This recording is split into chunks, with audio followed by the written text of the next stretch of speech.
Hey,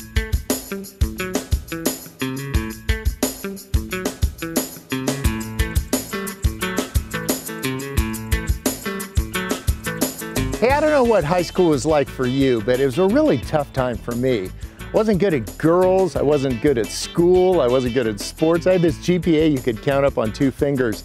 And for a lot of us, we think it's gonna end at high school, and when it doesn't, we're thinking like, oh no. There was a guy that showed up at my high school. His name was Randy, and he had a motorcycle and a beard and a girlfriend. I kind of hated him because I wanted a motorcycle and a beard and a girlfriend. And he was with this outfit called Young Life, and their idea is to reach out to high school kids and let them know about Jesus. And I kept him at bay, right, because that wasn't my thing. But he showed up at all my stuff, and he really wanted to be my friend. And I really thought that was kind of neat. Well, school wasn't going that great, so there's this test you can take. It's called the GED. You get this diploma without even graduating from high school. The problem was I couldn't figure out how to sign up for it, which was an indicator, right? So I showed up on Randy's doorstep on a Sunday morning because I decided I'm out of there. I'm not going to go to high school anymore. And I knocked on the door, and after a long couple minutes, Randy shows up. And I said, man, thanks for being a great friend. I really appreciate it. I'm going to move to Yosemite and climb rocks, you know, because like with a body like this, who would want to climb rocks? And he looked at me kind of puzzled, and he said, oh, Bob, when are you going to go? And I said, well, now. And I pointed over to my Volkswagen, and he said, hang on a second. He disappeared for a long couple of minutes, and I had all the time in the world, right? I wasn't in high school anymore. And when he came back, he had a backpack over one arm and a sleeping bag under the other. And he said, I'm with you. I said, well, you're gonna go with me right now. And he did. He just threw his stuff on top of my stuff, and we jumped in the Volkswagen and we split.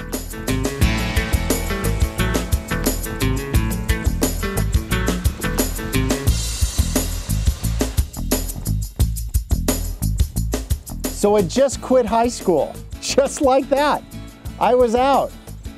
Randy and I went to Yosemite. We got to this beautiful place and started climbing rocks right away. The adventure was on. And I love that he was just with me.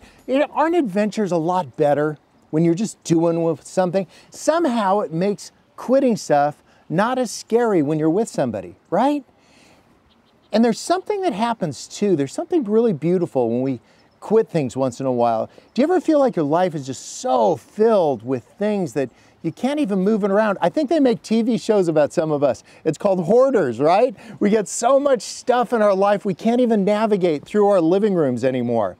And I think Jesus just throughout Scripture has people quitting stuff and finding stuff and quitting stuff. And so you know one thing that I do? Every single Thursday, I quit something. Even today, every single Thursday. And there's something beautiful that happens. It makes room in my life for like Jesus to just suck beautiful things in. I can start navigating towards Him again. I don't have all these fixed points, but you got to pick the right stuff to quit, don't you? You don't want to quit things that are beautiful and good for you, but there's some stuff like half of you guys are afraid you're going to lose your job, and the other half of you are afraid you're going to keep it. What if we quit stuff? You know, we don't even know what day of the week it was when Jesus came by the disciples and said, quit what you're doing, drop your nets and follow me. But I bet it was on a Thursday.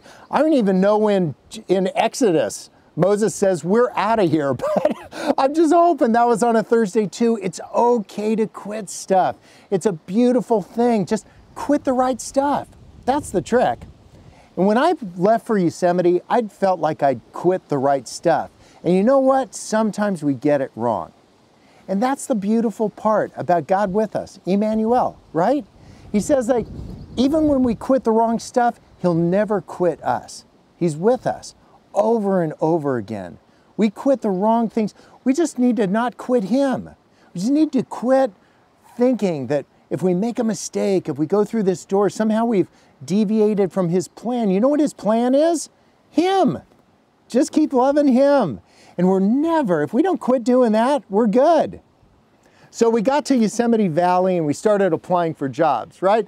And I couldn't get a job anywhere. I went to this outfitting store. They hooked people up with backpacks and sleeping bags and all that. And I applied and they said, like, do you have a high school diploma? I said, well, not really. I went to a place and applied where they make pancakes. I mean, like, who couldn't make pancakes for a living? And I got aced out there too. It was like, these doors were being closed, but at the same time, what's this about open doors and closed doors? I mean, doors are supposed to work that way. Some are closed, some are open, and the ones that are closed sometimes are meant to be open. The question I've been asking, is that door locked? And what I realized with Randy? A lot of these doors were locked. It was kind of a bummer. It was a bummer to see a dream die. Has that happened to you where you had something you were really angling for? You were so looking forward to it, and it's just dying. And I feel like when a dream dies, they shouldn't die alone. There's something beautiful about Randy and what he continued to say in Yosemite Valley. And it was these 3 words, I'm just with you. Well, Randy didn't give me a bunch of teachable moments. He didn't talk to me and say what a screw up I was or tell me next time how I should fix it. There's something beautiful when you're with people, they just know that. That's what's beautiful about just holding one another close. And Randy held me closer than a brother because he knew that I was a guy who needed to be held close. Who's somebody in your life? Who's somebody that you need to be with? You need to be holding them close. Well, we decided we would leave. And Randy, again, didn't say much on the drive home. He didn't wreck it. And we got back to the block that he lived on. And his girlfriend was over visiting, I guess, because her car was parked in the driveway. And we pulled in, and I followed Randy into the house. I kind of felt invited into his whole life. And when I walked inside, there's a bunch of plates over here and a microwave and an austerizer and some wrapping paper. I was thinking, this isn't Christmas, and I didn't think it was his birthday. And then the nickel dropped. On Saturday, Randy had gotten married. And on Sunday, I showed up on his door. And he didn't see me as a distraction. He saw me as a kid who was about to jump the track and who needed somebody to be with him. I love that of all the names that Jesus could have come up for himself, he used the word Emmanuel, right? God with us. Who could we be Emmanuel to? Who has God dropped onto your porch? And you just have that moment where you got to decide, are they a distraction to me or are they what I'm all about? Who could we be a Randy to? And who is it that's been a great Randy to you? Will you call them up and say, will you send them a text message right now and say, thanks for being with me? Or somebody that needs a Randy, a you in their life, send them a message and say, I'm with you. What I realized about Randy is that he'd been with me. He hadn't just been with me there to correct me or with me by having some Bible study. He was just actually with me. And I learned a lot about Jesus from Randy. Because when Jesus said he was Emmanuel, he said, I'm with you. And that love isn't just something that is a bunch of rules or it's making all the right moves.